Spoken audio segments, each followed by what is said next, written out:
بسم اللہ الرحمن الرحیم۔ السلام علیکم۔ عورت اور سفر حج۔ سوال: عورت کے محرم کے بغیر حج پر جانے کے بارے میں علماء کرام کے مابین اختلاف پایا جاتا ہے۔ آپ براہ کرم مختلف مذاہب کی تفصیل سے آگاہ فرمائیں اور یہ بھی بتائیں کہ آپ کے نزدیک قابل ترین ترجیحی مسلک کون سا ہے؟ جواب: عورت کے بلا محرم حج کرنے کا مسئلہ مختلف ہے۔ اس معاملے میں 4 مسلک پائے جاتے ہیں جنہیں میں مختصراً یہاں بیان کیے دیتا ہوں۔ نمبر 1: عورت کو کسی حال میں شوہر یا محرم کے بغیر حج نہیں کرنا چاہیے۔ یہ مسلک ابراہیم نخعی، طاؤس شیبئی اور حسن بصری سے منقول ہے اور حنبلی مذہب کا یہی فتویٰ ہے۔ نمبر 2: اگر حج کا سفر 3 شبانہ روز سے کم ہو تو عورت بلا محرم جا سکتی ہے، لیکن اگر 3 دن یا اس سے زیادہ کا سفر ہو تو شوہر یا محرم کے بغیر نہیں جا سکتی۔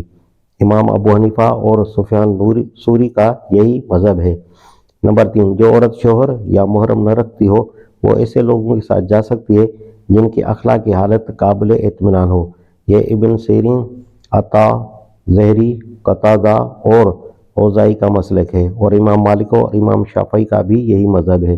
امام شافعی نے قابل اطمینان رفیقوں کی مزید تشریح اس طرح کی ہے کہ اگر چند عورتیں بھروسے کے قابل ہوں اور وہ اپنے محرموں کے ساتھ جا رہی ہوں تو ایک بے شوہر بے محرم عورت ان کے ساتھ جا سکتی ہے، البتہ صرف ایک عورت کے ساتھ اسے نہ جانا چاہیے۔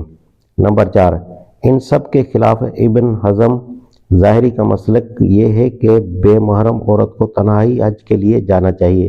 اگر وہ شوہر رکھتی ہو اور وہ اسے نہ لے کر جائے تو شوہر گناہگار ہوگا، مگر عورت کے لیے جائز ہے کہ وہ اس کے بغیر حج کو چلی جائے۔